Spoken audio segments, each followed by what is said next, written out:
ഈശോ മിശിഹായ്ക്ക് സ്തുതിയായിരിക്കട്ടെ. സ്നേഹമുള്ളവരെ, അത്ഭുതങ്ങൾ, അടയാളങ്ങൾ എന്ന ബൈബിൾ പഠന പരമ്പരയിലേക്ക് സ്വാഗതം.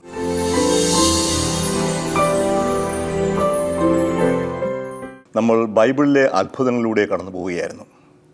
ആദ്യത്തെ ഭാഗം അത്ഭുതങ്ങളേക്ക് പൊതുവായ ചില കാര്യങ്ങൾ നമ്മൾ കണ്ടു. എല്ലാം അത്ഭുതമാണ് എന്ന് പറയും. ലോകം മുഴുവനും പരമാണു മുതൽ ഈ സൃഷ്ടപ്രപഞ്ചം വരെ എല്ലാം കണ്ണുകളുള്ളവർക്ക് വലിയ അത്ഭുതങ്ങളായി കാണാം. മൈക്രോസ്കോപ്പ് ഉപയോഗിക്കുന്നവർക്കും ടെലസ്കോപ്പ് ഉപയോഗിക്കുന്നവർക്കും ഇത് രണ്ടും ഉപയോഗിക്കാത്തവർക്കും ഈ പ്രപഞ്ചം മുഴുവനും ഒരു വലിയ മഹാ അത്ഭുതമായി കാണാൻ സാധിക്കും. ചോദ്യം ചോദിക്കുന്നവർക്ക്, കണ്ണുള്ളവർക്ക്. ഈ സാധാരണഗതിയിൽ നമ്മൾ സ്വാഭാവികം എന്ന് വിശേഷിപ്പിക്കുന്ന കാര്യങ്ങളെല്ലാം വാസ്തവത്തിൽ അത്ഭുതങ്ങൾ തന്നെയല്ലേ? ഞാനിവിടെ ഒന്ന് ചുണ്ടനക്കുന്നു, ഇത് വായുവിൽ ചലനമുണ്ടാക്കുന്നു, അത് മൈക്രോഫോൺ പിടിച്ചെടുക്കുന്നു, അതിനുവേണ്ടി ടെലികാസ്റ്റ് ചെയ്ത് നിങ്ങൾ മനസ്സിലാക്കുന്നു, കേൾക്കുന്നു. ഇതുതന്നെ ഒരു അത്ഭുതമല്ലേ വാസ്തവത്തിൽ? കണ്ണുകൊണ്ട് കാണാൻ കഴിയുക, കാതുകൊണ്ട് കേൾക്കാൻ കഴിയുക, സ്പർശിക്കാൻ സാധിക്കുക, രുചിക്കാനും മണക്കാനും സാധിക്കുക, ഇതെല്ലാം നമ്മൾ സ്വാഭാവികമായിട്ടെടുക്കും. പക്ഷേ ഇതെല്ലാം ഒരു അത്ഭുതം തന്നെയല്ലേ? കാഴ്ചയില്ലാത്തവന് കാഴ്ച കിട്ടിയാൽ അത് അത്ഭുതമായിട്ട് കണക്കാക്കും. പക്ഷേ 99.99% ആൾക്കാരും കാണുന്നത് എന്തെയും നമ്മൾ അടയാളങ്ങളായി അത്ഭുതങ്ങളായി കാണുന്നില്ല. അപ്പോൾ പൊതുവായ ചില കാര്യങ്ങൾ നമ്മൾ അത്ഭുതത്തെക്കുറിച്ച് പറഞ്ഞതിന് ശേഷം ബൈബിളിലൂടെ കടന്നു പോവുകയായിരുന്നു.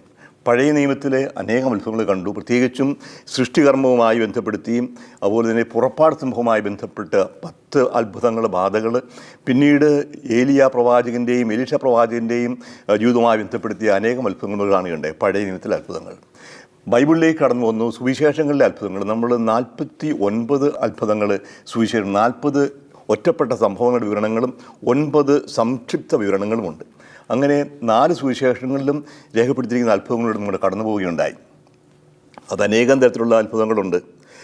അത് രോഗശാന്തിയാവാം. ഏറ്റവും പ്രധാനമായിട്ട് രോഗശാന്തി തന്നെ പല രീതിയിലാകാം. പനി ബാധിച്ചവരാകാം, കുഷ്ഠം ബാധിച്ചവരാകാം, അല്ലെങ്കിൽ അംഗവൈകല്യം സംഭവിച്ചതാകാം, കണ്ണ് കാണാൻ പാടില്ലാത്തവർ, കേൾവിയില്ലാത്തവർ, നടക്കാൻ പറ്റാത്തവർ, സംസാരശേഷിയില്ലാത്തവർ, ഇങ്ങനെ മനുഷ്യൻ്റെ എല്ലാ തരത്തിലുള്ള വൈകല്യങ്ങളിലേക്കും ദൈവത്തിൻ്റെ ശക്തി കടന്നു വന്ന് അവർക്ക് സൗഖ്യം നൽകുന്ന രോഗശാന്തിയുടെ അടയാളങ്ങൾ, അത്ഭുതങ്ങൾ നമ്മൾ കണ്ടു.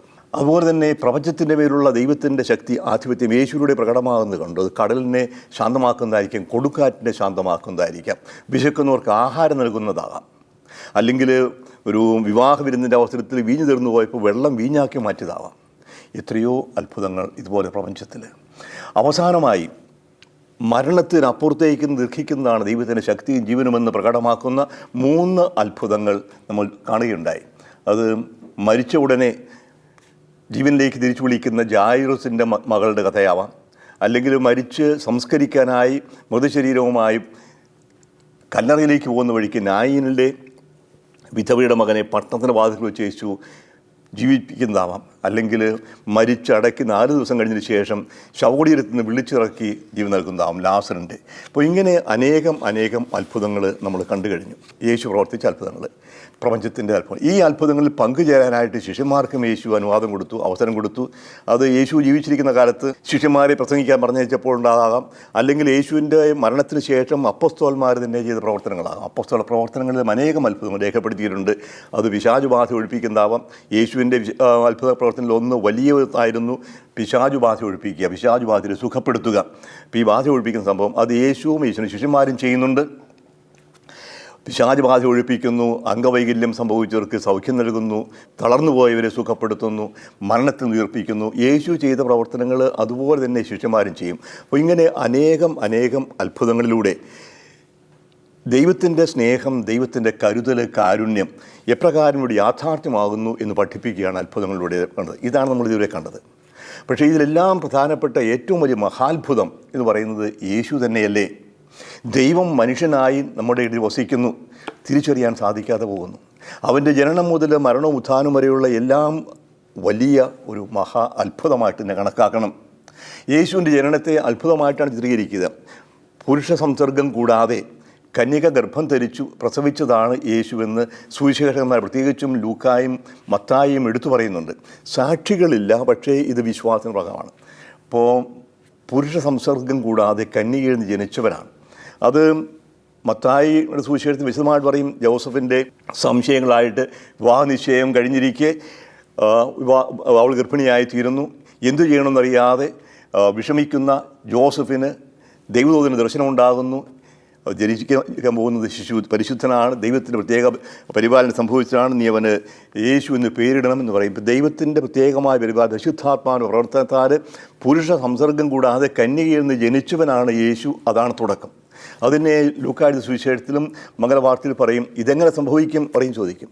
ഞാൻ പുരുഷനെ അറിയുന്നില്ലല്ലോ, പരിശുദ്ധാത്മാവ് നിൻ്റെ മേൽ വരും, അത്യുന്നതിൻ്റെ ശക്തി നിൻ്റെ മേൽ ആവസിക്കും, അതിനാൽ ജനിക്കുന്നവൻ പരിശുദ്ധൻ ദൈവത്തിൻ്റെ പുത്രൻ എന്ന് വിളിക്കപ്പെടും. അപ്പോൾ പിതാവിൽ നിന്ന് അമ്മ കൂടാതെ ജനിച്ചവൻ പിതാവിൻ്റെ പുത്രൻ. ഇവിടെ പിതാവില്ലാതെ മനുഷ്യനായി അവതരിക്കുകയാണ്. ഇപ്പോൾ ദൈവത്തിൻ്റെ പുത്രൻ വചനം മാംസമാൻമടിയിൽ വസിച്ചു എന്ന് യോഹന്നാൻ പറയും. അപ്പോൾ ഇപ്രകാരമുള്ള യേശുവിൻ്റെ ജനനം തന്നെ വലിയ അത്ഭുതമാണ്, അടയാളമാണ് വിശ്വസിക്കാൻ തയ്യാറായവർക്ക്. അതുകൊണ്ട് വിശ്വസിക്കാൻ ആൾക്കാർ പ്രയാസമുണ്ടായിരുന്നു. അതുകൊണ്ട് ജോസഫ് എന്തു ചെയ്യണമെന്നറിയാതെ വിഷമിക്കുക. അതുകൊണ്ട് ദൈവം ഇടപെട്ടതാണ് എന്ന് വിശ്വസിച്ചു. ആ വിശ്വാസമാണ് നമ്മൾ ഇന്ന് ഏറ്റുപറയുന്ന വിശ്വാസ പ്രമാണത്തിൻ്റെ ഭാഗമാണ്. കന്യകയിൽ നിന്ന് മാംസം ധരിച്ചു ജനിച്ചു. അപ്പോൾ ഈ യേശുവിൻ്റെ മുന്നോട്ടുള്ള ജീവിതത്തിൽ അസാധാരണമായിട്ടൊന്നും കാണുന്നില്ല. പക്ഷേ ആ പ്രവർത്തനങ്ങൾ മുഴുവൻ ഇപ്രകാരമല്ലേ. എന്തുകൊണ്ട് ദൈവം തൻ്റെ പുത്രനെ ഈ ഭൂമിയിലേക്ക് അയക്കുമ്പോൾ ഒരു രാജകുമാരനായി രാജകൊട്ടാരത്തിൽ ജനിക്കാനും വളരാനും അനുവദിക്കുന്നില്ല? ഇത് മറ്റൊരടയാളമാണ്. യേശു ജനിക്കുന്നത് പിറക്കാൻ ഇടം കിട്ടാതെ പട്ടണത്തിന് പുറത്ത് കാലിത്തൊഴുത്തിലാണ്.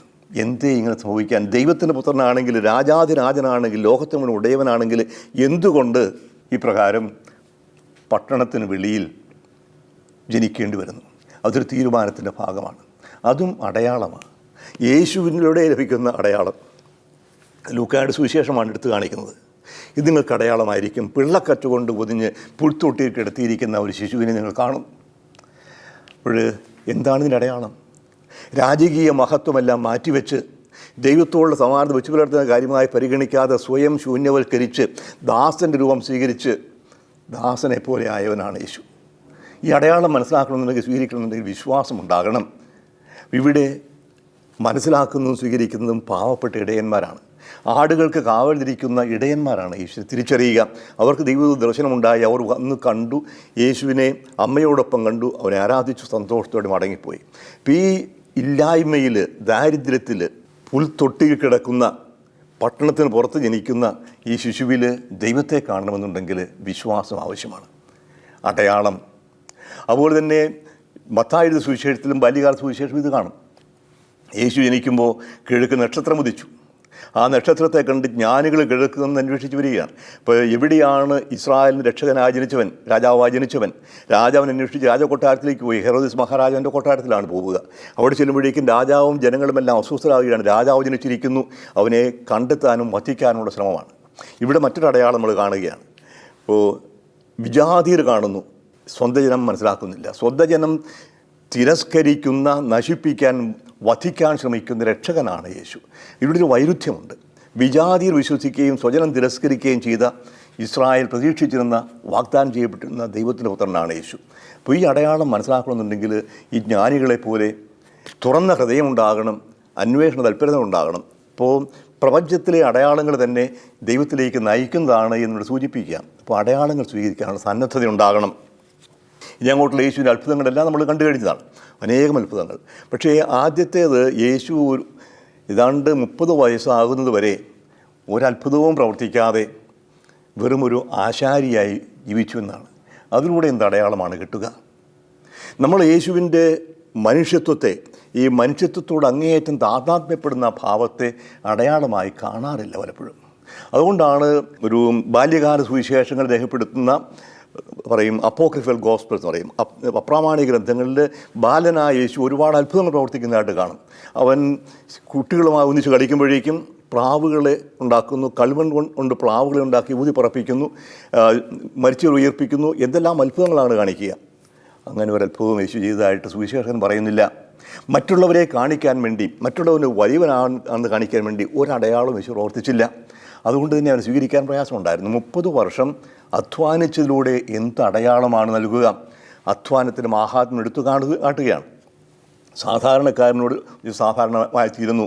മനുഷ്യാവതാരത്തിൻ്റെ ആ പ്രാധാന്യം പ്രത്യേകം എടുത്തു കാണിക്കുക. നമ്മൾ ഒരുവനെ പോലെ ആയിത്തീരുന്നു, ഏറ്റവും താഴ്ന്നവനായി വീടില്ലാത്തവനായി, അന്നന്നത്തെ ആഹാരത്തിന് വേണ്ടി അധ്വാനിക്കുന്നവനായി, നെറ്റിയിലെ ഉയർപ്പ് കൊണ്ട് ഉപജീവനം കഴിക്കുന്ന ഒരു മനുഷ്യനായിട്ടാണ് ദൈവം പ്രത്യക്ഷപ്പെടുക. അതും ഒരു അടയാളമല്ലേ?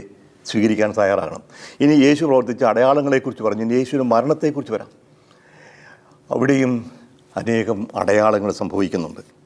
അതിൽ ഒന്ന്, യേശുവിനെ അവർ ബന്ധിച്ചു, യേശുവിനെ വിചാരണ ചെയ്തു, യേശുവിനെ കുരിശിൽ തറച്ചു. മർക്കോസ് എഴുതിയ സുവിശേഷം 15-ാമത്തെ അധ്യായം 33 മുതൽ 40 വരെയുള്ള വാക്യങ്ങൾ ഞാൻ വായിക്കട്ടെ. മർക്കോസ് 15, 33, 40. 6-ാം മണിക്കൂർ മുതൽ 9-ാം മണിക്കൂർ വരെ ഭൂമിയിൽ അന്ധകാരം വ്യാപിച്ചു. 9-ാം മണിക്കൂറായപ്പോൾ യേശു ഉച്ചത്തിൽ നിലവിളിച്ചു, എലോയ് എലോയ് ലമാ ശബക്തനി, അതായത് എൻ്റെ ദൈവമേ എന്തേ എന്നെ നീ ഉപേക്ഷിച്ചു. അടുത്ത് നിന്നിരുന്ന ചിലർ അടുത്ത് കേട്ടു പറഞ്ഞു, ഇതാ അവൻ ഏലിയായെ വിളിക്കുന്നു. ഒരു ഓടി വന്ന് നീർപ്പഞ്ഞ് വിനാഗിരിയിൽ മുക്കി ഒരു ഞാങ്ങണമിൽ ചുറ്റി അവന് കുടിക്കാൻ കൊടുത്തുകൊണ്ട് പറഞ്ഞു, ആകട്ടെ അവനെ താഴെ ഇറക്കാൻ ഏലിയ വരുമോ എന്ന് നമുക്ക് കാണാം. യേശു ഉച്ചത്തിൽ നിലവിളിച്ച് ജീവൻ വെടിഞ്ഞു. അപ്പോൾ ദേവാലയത്തിലെ തിരശീല മുകളിൽ നിന്ന് താഴെ വരെ രണ്ടായി കീറി.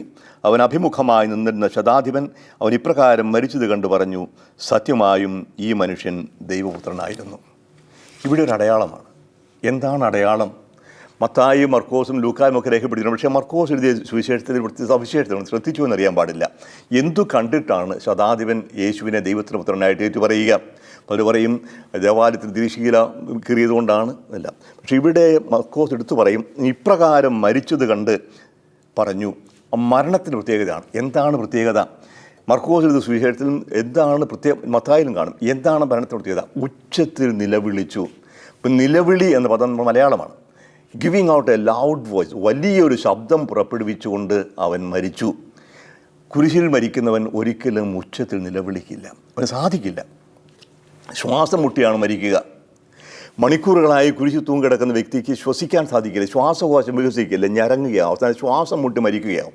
ഇപ്രകാരം ശ്വാസം മുട്ടി മരിക്കുന്ന അനേകരെ കണ്ട ശതാധിപനാണ് ഇവിടെ ഈ ഒരു മനുഷ്യൻ ഉച്ചത്തിൽ ശബ്ദം പുറപ്പെടുവിച്ചുകൊണ്ട് മരിക്കുന്നത് കാണുക. ഇത് മനുഷ്യനല്ല. കുരിശിൽ കിടന്ന് ഇപ്രകാരം ഉച്ചത്തിൽ ശബ്ദം പുറപ്പെടുവിച്ചുകൊണ്ട് മരിക്കാൻ മനുഷ്യന് സാധിക്കുകയില്ല. ആ ശബ്ദമാണ് ഇവനെ നയിക്കുക. അപ്പോൾ എന്തോ അസാധാരണമായി ഈ ശതാധിപന് കാണാൻ സാധിച്ചു. അവൻ ഇപ്രകാരം മരിക്കുന്നത് കണ്ട് അവൻ പറഞ്ഞു, സത്യമായും ഈ മനുഷ്യൻ ദൈവത്തിൻ്റെ പുത്രനായിരുന്നു. അപ്പോൾ ഒരു വലിയ നിലവിളി തന്നെ അടയാളമായി മാറുന്നു. അപ്പോൾ അത് നിലവിളി വാസ്തവത്തിൽ നിരാശയുടേതായ വിലാപമല്ല, അതൊരു കൊലവിളിയുമല്ല. എന്നെ ഏൽപ്പിച്ച ദൗത്യം ഞാൻ പൂർണ്ണമായി നിർവഹിച്ചിരിക്കുന്നു. പിതാവിൻ്റെ ഹിതം പൂർണ്ണമായി നിർവഹിച്ചതിലുള്ള സന്തോഷം. വലിയ ഓട്ടപ്പന്തയത്തിൽ ജയിക്കുന്ന വ്യക്തി, ഒരു മത്സരത്തിൽ വിജയിക്കുന്ന വ്യക്തി, ഒരു ഒളിമ്പിക് ഗെയിംസിൽ പങ്കെടുത്ത് വിജയിക്കുന്ന പോലെ വലിയ ഒരു വിജയം നേടിയ ഒരു ജേതാവിൻ്റെ രൂപമാണ് ഇവിടെ ശതാധിപന് കാണുക. അപ്പോൾ യേശുവിൻ്റെ മരണം തന്നെ വിജയമായി കാണാൻ ഈ ശതാധിപന് സാധിക്കുന്നു. അതാണ് ഈ ഉച്ചത്തിലുള്ള നിലവിളി. അപ്പോൾ പലപ്പോഴും നിലവിളി എന്ന പദം കേൾക്കുമ്പോൾ എ ലൗഡ് ക്രൈ എന്ന് പറയും. ക്രൈ അല്ല, giving out a loud voice. ഫൊനേ മെഗലെ എന്നാണ് ഗ്രീക്കിൽ. വലിയ ശബ്ദം. അത് വിലാപഗാനമല്ല, നിലവിളിയുമല്ല, അതൊരു വിജയാട്ടഹാസമാണ്. യേശുവിൻ്റെ മരണത്തിൽ വരുന്ന ഒരു അടയാളം ഇതാണ്. അതാണ് അവന് ഏറ്റു പറയാൻ കാരണം. ഇപ്രകാരം മരിക്കുന്നവൻ അവൻ ദൈവമാണ്. അവൻ ആയുധമെടുത്ത് റോമക്കാരെ കീഴടക്കാൻ പോയില്ല. അവൻ മരിക്കാൻ സന്നദ്ധനായി. പക്ഷേ ഈ മരണം ഒരു പരാജയമായിട്ടല്ല, വിജയമായിട്ടാണ് കാണുക. പ്രപഞ്ചത്തിൻ്റെ നാഥനാണ് ഇവിടെ മരിക്കുന്നത് എന്നെടുത്ത് കാണിക്കാൻ വേണ്ടിയിട്ടാണ് പിന്നീട് അപ്പോക്കലിപ്റ്റിക് ശൈലിയിൽ ഇവിടെ എടുത്തു പറയുന്ന പല കാര്യങ്ങളും. 6-ാം മണിക്കൂർ മുതൽ 9-ാം മണിക്കൂർ വരെ ഭൂമിയിൽ അന്ധകാരം വ്യാപിച്ചു. ഒരു 3 മണിക്കൂർ നിൽക്കുന്ന അന്ധകാരം ഇപ്പോൾ ദൈവത്തിൻ്റെ ഇടപെടലേണ്ടതാണ്. അതൊരു അടയാളമാണ്. ഇവിടെ ചെയ്യുന്നത് വാസ്തവത്തിൽ പ്രകാശത്തെ കുത്തിക്കെടുത്തുന്ന, വിളക്കൂതിക്കെടുത്തി അന്ധകാരത്തിലേക്ക് വരുന്ന, അന്ധകാരത്തിലേക്ക് ആണ്ടുപോകുന്ന ഒരു സംഭവം. നമ്മൾ ഓർക്കാം, യേശു ജനിച്ചത് രാത്രിയാണ്, പാതിരാത്രിക്ക് എന്ന് പറയാം. പാതിരാത്രിയിൽ അവൻ ജനിച്ചപ്പോൾ ആകാശത്ത് പ്രകാശം ഉദിച്ചു, നക്ഷത്രം ഉദിച്ചു, അവൻ്റെ പ്രകാശമായിരുന്നു. പക്ഷേ അവൻ മരിക്കുന്നത് നട്ടുച്ചയ്ക്കാണ്. നട്ടുച്ചയ്ക്ക് അന്ധകാരം വ്യാപിക്കുകയാണ്. ഇത് രണ്ടും അടയാളങ്ങളാണ്. യേശുവാണ് ലോകത്തിൻ്റെ പ്രകാശം. ഈ പ്രകാശത്തെ മനഃപൂർവ്വം ഊതിക്കെടുത്താൻ ശ്രമിക്കുകയാണെങ്കിൽ പിന്നെ അവശേഷിക്കുന്നത് അന്ധകാരമായിരിക്കും. അതും വലിയൊരു അടയാളമാണ്. സാമൂഹികമായും മതാത്മകമായും വ്യക്തിപരമായും ഒക്കെ യേശുവിനെ പ്രകാശമായി സ്വീകരിക്കാൻ തയ്യാറാകാതെ തള്ളിപ്പറയുകയാണെങ്കിൽ നമ്മൾ സ്വയം സൃഷ്ടിക്കുന്ന അന്ധകാരത്തിൽ ആണ്ടുപോവുകയാണ്. അതല്ലേ ഇന്നത്തെ മതവർഗീയതയും ജാതീയ ചിന്തയും ഇപ്രകാരമുള്ള മതപീഡനങ്ങളൊക്കെ ഉണ്ടാകാൻ കാരണം. അത് ഒരു പ്രപഞ്ചത്തെ മുഴുവനും ബാധിക്കുന്നതായി അപ്പോക്കലിപ്റ്റിക് ശൈലി എന്ന് പറയുമല്ലോ. അപ്പോൾ മത്തായിയുടെ സുവിശേഷത്തിലാണ് ഈ ശൈലി കൂടുതലായിട്ട് ഉപയോഗിക്കുന്നത്. മത്തായിയുടെ സുവിശേഷത്തിൽ യേശുവിൻ്റെ മരണവുമായി ബന്ധപ്പെടുത്തി മറ്റു പല കാര്യങ്ങൾ പറയുന്നുണ്ട്. 27-ാം അധ്യായം 45 മുതലുള്ള വാക്യങ്ങൾ. 6-ാം മണിക്കൂർ മുതൽ 9-ാം മണിക്കൂർ വരെ ഭൂമിയിലെങ്ങും അന്ധകാരം വ്യാപിച്ചു. ഏകദേശം 9-ാം മണിക്കൂറായപ്പോൾ യേശു ഉച്ചത്തിൽ നിലവിളിച്ചു, ഏലി ഏലി ലമ്മാ ശബക്താനി, എൻ്റെ ദൈവമേ എൻ്റെ ദൈവമേ എന്നെ കൈവിടിഞ്ഞു. അടുത്തു നിന്ന ചിലർ ഇത് കേട്ടു പറഞ്ഞു, ഇവൻ ഏലിയായെ വിളിക്കുന്നു. ഉടനെ അവരിൽ ഒരാൾ വന്ന് ഓടിച്ചെന്ന് നീർപ്പഞ്ഞിയെടുത്ത് വിനാഗിരി മുക്കി ഒരു ഞാങ്ങണയിൽ ചുറ്റി അവന് കൊടുത്തു. 22-ാം സങ്കീർത്തനത്തിലെ പ്രവചനങ്ങളുടെ പൂർത്തീകരണമാണ് ഇവിടെ എടുത്തു കാണിക്കുക. യേശു നിരാശപ്പെടുകയാണോ, അതോ ഈ പാപത്തിന് അധീനമായ ലോകത്തോട് താതാത്മ്യപ്പെടുകയാണോ? ദൈവത്തെ പിതാവ് എന്ന് വിളിക്കാൻ പോലും സാധിക്കാത്ത രീതിയിൽ ലോകത്തിൻ്റെ പാപം മുഴുവൻ ഏറ്റെടുത്ത് പാപം അറിയാത്തതിനെ പാപമാക്കിയെന്ന് കൊറിന്ത്യർക്കെഴുതിയ ലേഖനത്തിൽ പൗലോസ് പറയുന്നത് പോലെ ദൈവത്തെ പിതാവിന് വിളിക്കാൻ പറ്റാത്ത രീതിയിൽ പാപികളോട് താതാത്മ്യപ്പെടുന്ന യേശുവിൻ്റെ ചിത്രമല്ലേ എൻ്റെ ദൈവമേ എന്നെ കൈവിടിഞ്ഞു എന്നുള്ള നിലവിളിയിൽ. പക്ഷേ അവിടെ തീരുന്നില്ല. അതൊരടയാളമാണ്, പാപം ഏറ്റെടുത്തിൻ്റെ അടയാളം. അതേസമയം അടുത്ത തവണ ലൂക്കായിൽ കാണും, പിതാവേ അവിടുത്തെ കരങ്ങളിൽ എൻ്റെ ആത്മാവിനെ ഞാൻ സമർപ്പിക്കുന്നു, പൂർണ്ണമായി കൊടുക്കുക. അപ്പോൾ മത്തായിയുടെ സുവിശേഷത്തിലൂടെ കടന്നു പോകുമ്പോൾ ഇപ്രകാരം മറ്റുള്ളവർ പറഞ്ഞു, നിൽക്കൂ, ഏലിയ വന്നവനെ രക്ഷിക്കുമോ എന്ന് കാണട്ടെ. ഇങ്ങനെ അപകടത്തിൽപ്പെടുന്ന വ്യക്തികളെ രക്ഷിക്കാനായിട്ട് ഏലിയ പ്രവാചകൻ മടങ്ങി വരും എന്നൊരു പ്രതീക്ഷ ഇസ്രായേൽക്കാരുടെ ഇടയിലുണ്ടായിരുന്നു. അതാണ് ഇവിടെ ഏലിയ വരുമോ എന്ന് കാണട്ടെ. യേശു ഉച്ചത്തിൽ നിലവിളിച്ചുകൊണ്ട് ജീവൻ വെടിഞ്ഞു. അപ്പോൾ ദേവാലയത്തിലെ തിരശീല മുകൾ മുതൽ താഴെ വരെ രണ്ടായി കീറി, ഭൂമി കുലുങ്ങി, പാറകൾ പിളർന്നു, ശവകുടീരങ്ങൾ തുറക്കപ്പെട്ടു. നിദ്ര പ്രാപിച്ച പല വിശുദ്ധരുടെയും ശരീരങ്ങൾ ഉയർപ്പിക്കപ്പെട്ടു. അവൻ്റെ പുനരുത്ഥാനത്തിന് ശേഷം അവർ ശവകുടീരങ്ങളിൽ നിന്ന് പുറത്തു വന്ന് വിശുദ്ധ നഗരത്തിൽ പ്രവേശിച്ച് പലർക്കും പ്രത്യക്ഷപ്പെട്ടു. യേശുവിന് കാവൽ നിന്ന ശതാധിപനും അവൻ്റെ കൂടെ ഉണ്ടായിരുന്നവരും ഭൂകമ്പവും മറ്റു സംഭവങ്ങളും കണ്ട് അത്യധികം ഭയപ്പെട്ടു. സത്യമായും എൻ ദൈവത്തിനായിരുന്നു എന്ന് ഏറ്റുപറഞ്ഞു. മർക്കോസ് മത്തായിയുടെ സുവിശേഷത്തിൽ ദീർഘമാണ് വിവരണങ്ങൾ. ഇതുമായി യേശുവിൻ്റെ മരണവുമായി ബന്ധപ്പെട്ട ഒരുപാട് പ്രതിഭാസങ്ങൾ അത് ലോകാവസാനത്തെ സൂചിപ്പിക്കുന്നു. ലോകത്തിൻ്റെ ഒരു യുഗത്തിൻ്റെ അവസാനത്തെ സൂചിപ്പിക്കുന്നതാണ് ഈ അന്ധകാരവും മരിച്ചവരുടെ പുനരുത്ഥാനവുമെല്ലാം. അതുപോലെ തന്നെ പ്രത്യേകം എടുത്തു പറയുന്ന ഒരു കാര്യമുണ്ട്. ദേവാലയത്തിലെ തിരശീല മുകൾ മുതൽ താഴെ വരെ രണ്ടായി കീറി. മുകളിൽ താഴേക്കാണ്, താഴെ മുകളിലേക്കല്ല. താഴെ നിന്ന് മുകളിലേക്ക് കീറുന്നത് മനുഷ്യൻ കീറുന്നതാണ്, മുകളിൽ താഴേക്ക് കീറുന്നത് ദൈവം കീറുന്നതാണ്. എന്താണ് ഇതിൻ്റെ അർത്ഥം? യേശുവിൻ്റെ മരണത്തോടുകൂടി ജെറൂസലം ദേവാലയത്തിലെ അതിവിശുദ്ധ സ്ഥലത്തെ വിശുദ്ധ സ്ഥലത്തിൽ നിന്ന് വേർതിരിക്കുന്ന ഈ കട്ടിയുള്ള തിരശീല മുകൾ മുതൽ താഴേക്ക് രണ്ടായി കീറിയെന്ന് പറഞ്ഞാൽ എന്താണ് അർത്ഥമാക്കുക? അർത്ഥമാക്കുന്നതാണ് ദൈവം തന്നെ സ്വയം വെളിപ്പെടുത്തിയിരിക്കുന്നു. ഈ മിസ്റ്ററി രഹസ്യാത്മകത മാറി ദൈവം ഇതാ പുറത്താണ്. ഇനി ഈ വിരിയുടെ സ്ഥാനമില്ല. വിരിയുടെ അവസാനിച്ചിരിക്കുന്നു. അതിവിശുദ്ധ സ്ഥലം ഇവിടെ പുറത്താണ്, വിരിക്കുള്ളിലല്ല. അപ്പോൾ പഴയ നിയമത്തിൻ്റെ അവസാനം പുതിയതിൻ്റെ തുടക്കമാണ് സൂചിപ്പിക്കുക. പഴയ നിയമത്തിലെ വിരികളെല്ലാം എടുത്തുമാറ്റി ഇവിടെ ദൈവത്തിൻ്റെ പുത്രൻ മനുഷ്യപുത്രനായി കുരിശിൽ മരിക്കുന്നു. ആ സാഹചര്യത്തിൽ പഴയതെല്ലാം മാറുകയാണ്. ശവകുടീരങ്ങൾ തുറക്കുന്നു, അതും പ്രതീകമാണ്. അപ്പോൾ ഈ വിരി കീറുന്നതും ശവകുടീരം തുറക്കുന്നതും അന്ധകാരം വ്യാപിക്കുന്നതുമെല്ലാം ഒരു പുതുയുഗത്തിൻ്റെ തുടക്കമായിട്ട് വേണം കാണാൻ. അപ്പോൾ യേശുവിൻ്റെ മരണം, ആ മരണം തന്നെ വലിയൊരു അടയാളമാണ്.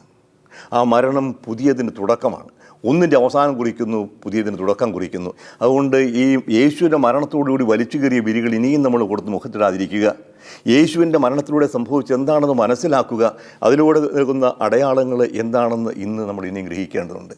ദൈവത്തിൻ്റെ രഹസ്യാത്മകതയ്ക്ക് സൂചനയായിട്ടാണ് മധുബഹായിൽ വിരികൾ ഉപയോഗിക്കുന്ന ഓറിയൻ്റൽ രീതിയിലുള്ളത്. തീർച്ചയായിട്ടും യഹൂദ മതത്തിൻ്റെതായ രീതിയായിരുന്നു അത്. പക്ഷേ ഈ വിരിയാണ് വലിച്ചു കീറിയതെന്നും അത് യേശു ധരിച്ചത് ദേവാലയത്തിനുള്ളിലല്ല, പട്ടണത്തിന് പുറത്ത് എല്ലാവരും കാണുകയാണ്. അപ്പോൾ യേശുവിൻ്റെ മരണത്തോടനുബന്ധിച്ച് നടക്കുന്ന ഈ അത്ഭുതങ്ങളെല്ലാം ഒരു പുതുയുഗ പിറവിയുടെ അടയാളങ്ങളായിട്ട് വേണം കാണാൻ. പഴയത് അവസാനിച്ചു. പഴയ നിയമം, മോശയുടെ നിയമപ്രകാരമുള്ള നിയമങ്ങളുടെ കാലം കഴിഞ്ഞു. ഇനി യേശുവിലൂടെ വരുന്ന സ്വാതന്ത്ര്യത്തിൻ്റെ നിയമമാണ്. അത് സ്വന്തമായി ഉള്ളതെല്ലാം ദൈവത്തിന് സമർപ്പിക്കുന്ന ആ ഒരു അവസ്ഥ.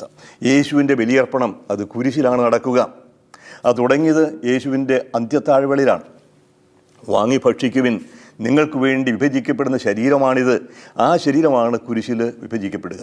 അപ്പോൾ ഈ അന്ത്യത്താഴവും യേശുവിൻ്റെ കുരിശും കൂടി ചേരുന്നതല്ലേ നമ്മളിന്ന് വിശുദ്ധ കുർബാനയായിട്ട് ആചരിക്കുന്ന യേശുവിൻ്റെ ഈ അന്ത്യത്താഴത്തിലുള്ള പങ്കുചേരൽ. ആ ഒരു സൂചന ഇവിടെ കാണുന്നു. യേശുവിൻ്റെ മരണത്തുമായി ബന്ധപ്പെടുത്തി ഉള്ള ഈ പ്രതിഭാസങ്ങളെല്ലാം ഒരു പുതുയുഗത്തിൻ്റെ തുടക്കമാണ്. അപ്പോൾ യേശുവിലൂടെ എന്താണ് ലഭിക്കുന്നത്? പഴയതെല്ലാം കടന്നുപോയി, ഇതെല്ലാം ഞാൻ നവീകരിക്കുന്നു എന്ന് വെളിപാട് പുസ്തകത്തിൽ പറയുന്ന പോലെയാണ്. ഇപ്പോൾ ഈ മരണത്തോടനുബന്ധിച്ചുണ്ടാകുന്ന ഈ പ്രതിഭാസങ്ങളെല്ലാം ഒരു പുതിയ തുടക്കത്തിൻ്റെ അടയാളമാണ്. അഥവാ യേശുവിലൂടെ ദൈവം നൽകുന്ന പുതുജീവൻ്റെ, പുതിയ സൃഷ്ടിയുടെ അടയാളമാണ്. പഴയതെല്ലാം കടന്നു പോകുന്നു, അന്ധകാരം വ്യാപിച്ചു. പക്ഷേ ഈ അന്ധകാരത്തിനപ്പുറത്ത് യേശുവിലൂടെ കടന്നു വരികയാണ്. ഇനി അടുത്ത ഒരു അടയാളമായിട്ട് കാണുന്നത് തുറന്നു വന്ന കല്ലറയാണ്. ഇപ്പം യേശുവിൻ്റെ മരണത്തിന് ശേഷം യഹൂദ നേതാക്കന്മാർ പറഞ്ഞു, ഇവൻ വലിയ വഞ്ചകനാണ്, ഇവൻ ശിഷ്യന്മാരൊന്ന് ശവം മോഷ്ടിച്ചുകൊണ്ട് പോകാം, അതിനുശേഷം ഉയർത്തെഴുന്നേറ്റു എന്ന് വ്യാജ പ്രചരണം ഉണ്ടാക്കിയേക്കാം, അതുകൊണ്ട് കാവൽ നിൽക്കണം. മത്തായിയുടെ സുവിശേഷത്തിലാണ് പറയുക. പ്രത്യേകിച്ച് യഹൂദരുമായിട്ടുള്ള ഒരു സംഘർഷം നിലനിൽക്കുന്നുകൊണ്ടാണ്. അതുകൊണ്ട് പിലാത്തോസിൻ്റെ അംഗീകാരത്തോടെ യഹൂദ നേതാക്കന്മാർ യേശുവിൻ്റെ ശവകുടീരത്തിന് കാവൽ നിർത്തി. പക്ഷേ കാവൽക്കാർ നോക്കി നിൽക്കെ ശവകുടീരം തുറന്നു, അകത്താളുണ്ടായിരുന്നില്ല. അവസാനത്തെ അടയാളമാണ്. ശൂന്യമായ കല്ലറ. എവിടെ പോയി യേശു? കാണാനില്ല. അവർ കല്ലറ സീല് ചെയ്തു, കാവലേർപ്പെടുത്തി, ഒരു കാരണവശാലും ഇന്ന് ഇറങ്ങി വരാൻ പാടില്ല എന്ന് നിർബന്ധിച്ച് കുഴിച്ചു മൂടിയതാണ്. പക്ഷേ അവർ കുഴിച്ചു മൂടിയവൻ അവിടെ ഉണ്ടായിരുന്നില്ല. അവസാനത്തെ അടയാളം ഇതാ, ശൂന്യമായ കല്ലറ. ആ ശൂന്യമായ കല്ലറ മാത്രമല്ല, ഈ ശൂന്യമായ കല്ലറയിൽ നിന്ന് പുറത്തു വന്നവൻ ഈ കല്ലറ മാറ്റിയതുകൊണ്ട്, കല്ല് മാറ്റിയതുകൊണ്ടല്ല പുറത്തു വന്നെന്ന് ഓർക്കുക. യേശു മരണത്തോടുകൂടി ഈ കാലത്തിനും സ്ഥലത്തിനും അതീതനായി മാറിയിരിക്കുന്നു. നിത്യതയിലേക്ക് കടന്നു.